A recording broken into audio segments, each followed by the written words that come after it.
This is a little game I played against Henry Ketchup for the League of Extraordinary Mage Warriors, and we're gonna just pull this game out here. And I decided in this game to play the Jaktari and Jaktari Rushmaster, and Henry's gonna be playing the an Orc Warlord. And I say the Jaktari Rushmaster because it's a very specific build that I personally love doing, and that is. Basically, you try to be just this like assassin that uses a bunch of attack spells to try to win as quickly as possible, and and so these games are generally over either very quick with losing or winning, or it's very obvious that you're going to lose. But it's a really fun game, and I thought I'd put it on YouTube, and so pretty much the typical opening, and the reason why I use Jaktari is because. She has innate fast, and so it allows you to double move while getting a Hero's Favor and Hawkeye on yourself. And this allows you then to, if they move at all, to just sort of blast them with spells. So Henry Ketchup plays the Garrison Post, and it was his initiative, and he plays the Barracks. And seeing a spawn point and a Garrison Post is very dangerous to do against a Jaktari. Just because of like a specific rush. So I decided to give it some time and let him sort of place down his things before doing anything. And when you see the double enchantment here, if you're looking to identify what a Rushmaster is, this is very typical Rushmaster. Sometimes you see him go up one, Mana Crystal enchantment, or not move. At all, because if they move first during first turn, you don't have to move because you only have to be 2 spaces away. So anyway, that was the end of the first round, and I guess I'm giving more commentary about how I felt about the game and the decisions I made and why I made them. So that's kind of what I want to do. I typically want to do commentary. I like to show both sides, but I feel like in the July game, one of the other league games. I feel like I talked more about what I was doing, so I'm going to keep doing that because, you know, I played it, so why not? So basically, seeing a spawn point go down is basically all green lights that I was thinking, because now the hurl boulders are basically going to do max damage, and especially if he spawns something, he probably doesn't have that much to counter attack spells. Let's just go ahead and skip forward. And so the big decision I have to make is, do I want to do a hurl boulder, or do I want to do, or 2 hurl boulders, or hurl boulder, hurl rock, if I think I'm going to be able to move up one. Of course, if you are suspecting a Jaktari, you'll probably put a wall up, or brace yourself, or something to actually start defending yourself. It's not a fun situation to be in if you decided to go spawn point first against the Jaktari, and they end up rushing you. It's very difficult to get out. I'm going to keep skipping ahead here. And it looks like we're moving on to deployment. So the Orc Butcher does come out, and now what I was thinking personally was good. I like that a Butcher's out. He spent a lot of mana on that. That means he's not going to be able to get a main chest piece and armor, or chest piece, Rhino Hide. That means that armor isn't going to be going up, so I don't have to worry about it as much. So during the first quick cast, just so we can't actually, because it's my initiative, do a brace yourself, I just do the first hurl boulder, and I reveal the Hawkeye and the brace yourself. And the reason why, I'm sorry, not brace yourself, the Hawkeye and the Hero's Favor. And the reason why I want to do a Hero's Favor is specifically for this kind of roll. I rolled a 6 out of 8 dice, and if you don't do a Hero's Favor, you can just screw up a rush. And of course, with the reroll, I roll 11, and that's exactly why you do it. Like, getting 6 damage out of there would have hurt a lot if I didn't reroll that to get the 11. And you know, really, it's not just rush builds. Any book, really, you should consider a Hero's Favor, because especially anything that rolls 6 or more dice in your like if you have like a bear, like for instance a Steel Claw, you should consider Hero on him, because that maximum amount of dice that they roll is so important to get right. So he does put up the wall, which is I did not actually expect, because I have a range 1 attack spell here. I think it was a Hurl Boulder, or Hurl Rock. So I just decided to move down the bottom lane here. And the reason why is because I don't want to get hit by this Butcher, because I'm trying to maximize damage without getting hurt myself, because I just need to keep laying on the attack spells. So this is a really important that I don't get hit by this. And I'll kind of try to dodge as much as I can throughout this game. And let's see, I think he's going to move up. What's his action? Yeah, he chooses to move up and guard, which makes sense because he only has 1 mana, and he's not going to be like advancing on me because he's just trying to survive. And he knows what he's facing right now, and so you'll see him try to respond appropriately. And let's move on to the next action here. So basically, I didn't also want to move up because he could just wall this, and then I won't be able to go around in a timely manner. This way he has to double wall in order to block me off completely. I guess he could put a wall here, but I just move here, and then he could move there. But, you know, really walls in general right now aren't good, whereas if I moved up, they would have been really good. And that's another big advantage that the innate fast that the Jaktari has, is it's all about the position game when you try to do that rush. There are really any rushes like that, but, you know, especially the Jaktari. Force Master has something very similar to that, especially since she could manipulate the opponent by pulling them, as opposed to Jaktari by being fast. So this is a tough choice for me because I have to decide, okay, is he going to get armor? Is he going to just brace yourself? There are a number of other actions, but regardless, I'm expecting to probably... I don't know if I'm expecting to take damage right now. Like, it is a possibility because I would consider moving up rather than moving to the left. But we have to see kind of what he does on his first move action in order for this to work. And there's some planning going on.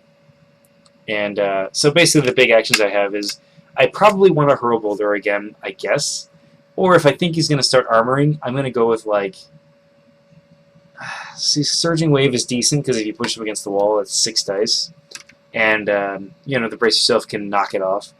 But the Acid Ball is also good because if he chooses armor, then that's it.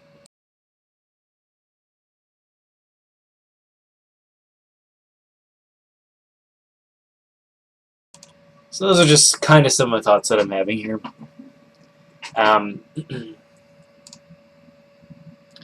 Yeah, let's just go ahead and keep skipping ahead. And planning, by the way, Ketchup seemed to take some time to plan, and that is because it is a lot of things to think about. When you get rushed, you really have to plan perfectly. So he summons another Orc Butcher, which makes me very happy because I'm hoping to deal more damage output than these 2 creatures combined can do to me. And then he summons, and then he does another enchantment. I think it's a Brace Yourself. He doesn't have enough mana to reveal a reverse attack. I guess it could be a block or something, but it would be not. It would be kind of odd if he did that. Just because blocking really isn't used that much. So it's his creature action right now, and I'm just waiting on him to do an action here. If he chooses to move his Mage, that's a nice advantage for me, because then I don't have to move. But if he chooses to move the Butcher first, it can hinder me, which can create all sorts of problems. But luckily, most of my attack spells are range 2. So the Butcher's going to spend his action marker. Let's see what he does here. And he's deciding, do I want to use this first or this first? And I don't blame him for this at all. This is a really, this is a big decision to make right now. You go up and skip a little bit ahead. And he says thinking, yes. As I said, doing with a Rushmaster is very difficult. Let's see here. And he's going to end up using that action marker. and then he double moves. And the double move was actually really interesting because since I have initiative next round, that allows me to move up 1, since I'm hit I can't move 2, get into range 2 of blasting of spells, and then during initiative next round, I can move up another 1 to sort of block it off. So it really depends if he decides to move down. That would change what I'm doing. I choose to do the Hurl Boulder, and the Hurl Boulder rolls 10 damage by itself, so I didn't even need the Akirios. That's really good.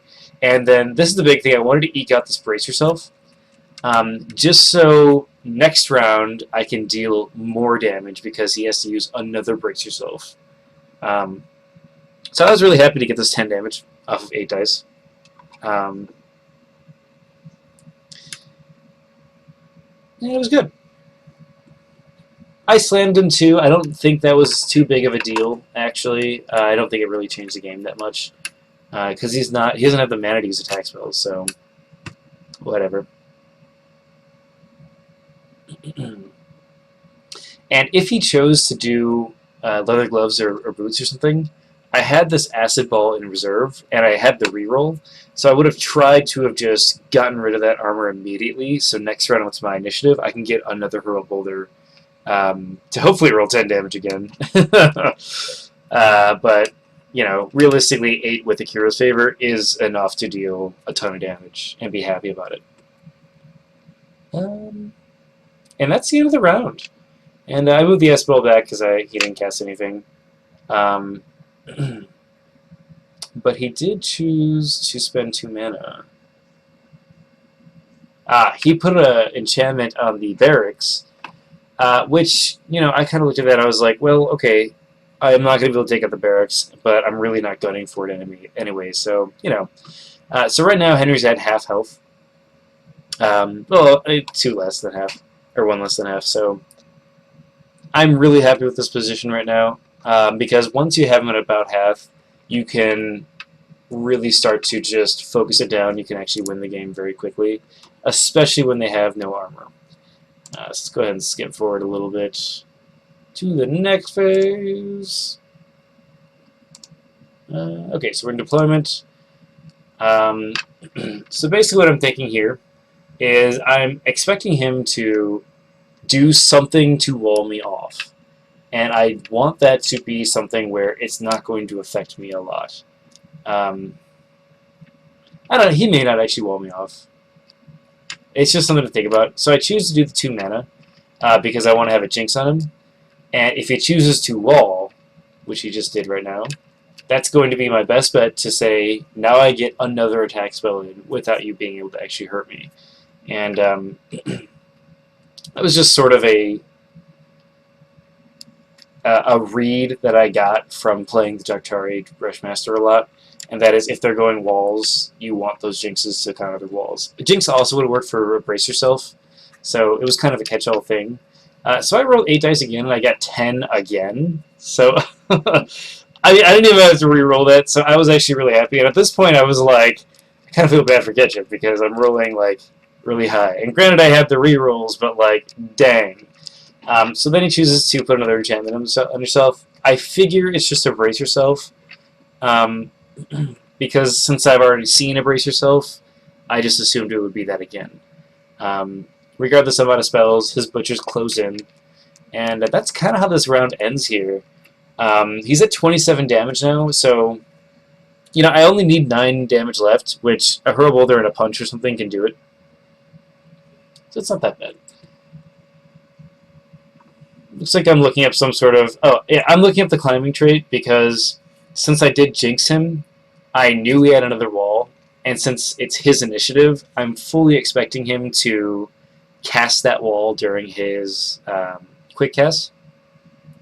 And since I can't jinx him again, I have to just sort of wait it out and be like, okay, once he walls again, then I'll jump over, and that's going to be my whole round. But then that'll let me separate myself from the butchers, and then allow me to, next round when I have initiative, to hopefully finish him off. And that's kind of my plan here. And Ketchup saying, wow, 4 armor is doing nothing. And I'm like, I'm saying bracing to get smashed. Yeah, because basically he keeps casting Brace Yourself, but 8 dice is pretty brutal, especially when you get those rerolls. To be fair, though, he probably should have only been taking 4 to 5 damage, because Akira's favor will be slightly above. Instead of taking, I think he took 6 after the Brace Yourself. So it's a little bit above average, which is nice. So yeah, I think a lot about the Eagle Claws because I figure if I've already seen the wall, he's going to keep doing it, and he already has a Brace Yourself on him, I think. So that's kind of what I was thinking. And I don't want to take 8 damage because if I can just stay in this fight and stay alive, I'm good. And so far he hasn't been able to damage me, but you know, I can only take a few rounds of this 4 dice each plus whatever the Warlord can throw at me. And so I'm at 20 mana, and this is one of the nice things about the Rushmaster, is you don't have any infrastructure to set up, so you have all the mana to properly counter. And he takes a little while to plan. Again, I don't blame him for this. It is not easy to plan against this sort of situation. And I'm going to take my time to plan too, because basically what I'm thinking is, I'm going to need Eagle Claw Boots, but do I want to do something like Surging Wave or Hurl Rock to try to get the crits out? I'm trying to kill him right now. I'm out of Hurl Boulders, so I need to get something that is going to do proper damage. And I figure with the rerolls, I might be able to do enough to kill him if he chooses not to wall. Granted, he has a Brace Yourself, I think, so it doesn't always work the best. Moving on to deployment. Yeah, that's right. He casts a Bloodwave Great Bow, which awesome creature. When they get a command, they get piercing. It's a promo card. It's a really good dude.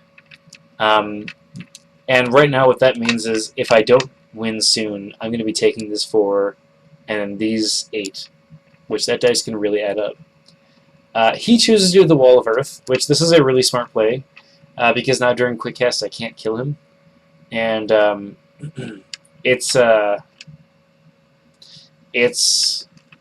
something a lot of players don't take Eagle Claw Boots for anymore. And since I'm hindered, I can only move to the left. So I pass on my quick because revealing the Eagle Claw would be really bad for me because he'd run somewhere. I guess I don't know exactly what he'd do, but. Regardless, I don't want to do anything because I want to jump over this wall to not take the damage.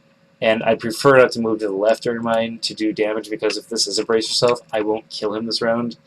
And that's just a lot of mess I got to deal with then. Plus, my Hurl Rocks are really the high damage spells, so ideally I'm 1 zone away. And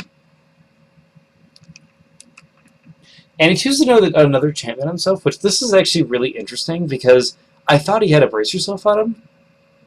But I'm not sure what that second enchantment would be. So that could be a Regrowth. It could be a Rhino Hide.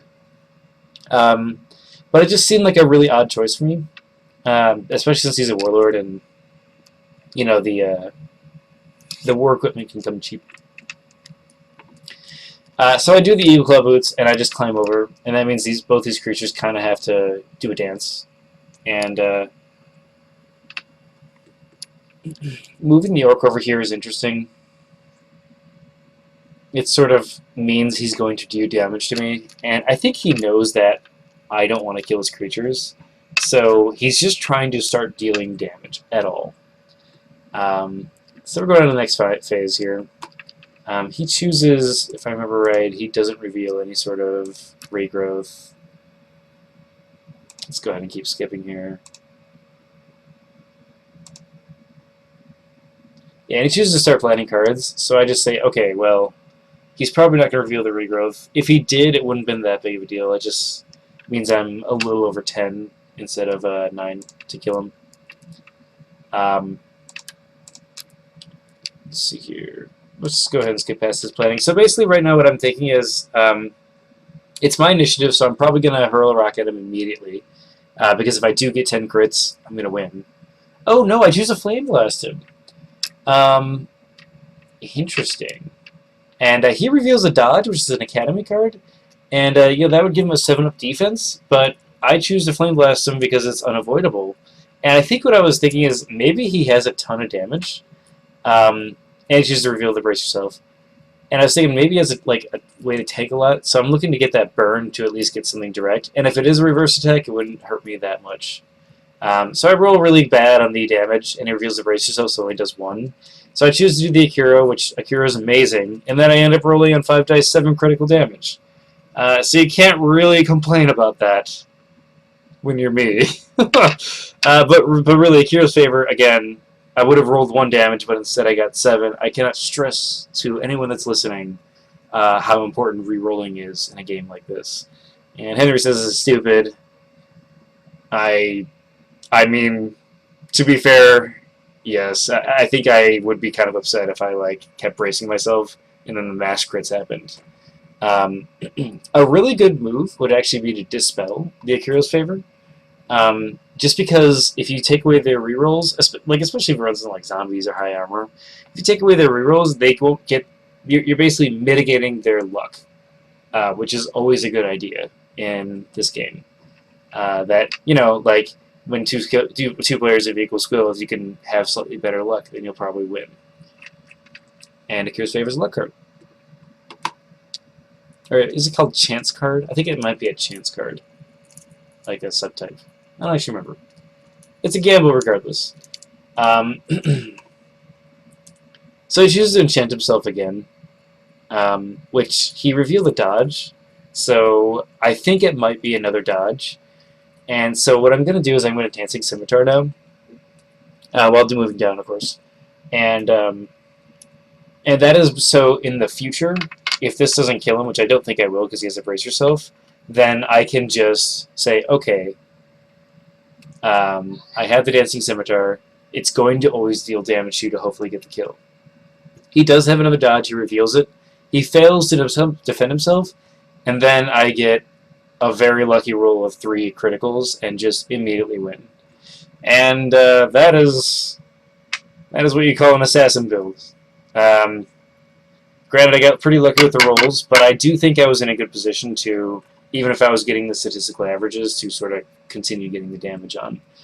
Really good game, though. And Ketchup, that was freaking amazing to play against you, man. We should play more. Anyway, hope you guys liked that game, and enjoy. And I'll be posting up some other games. I've got a game against Rayfan for the league, and hopefully I'll get some more up soon. Otherwise, you guys have a great day. Hope you enjoyed that watch.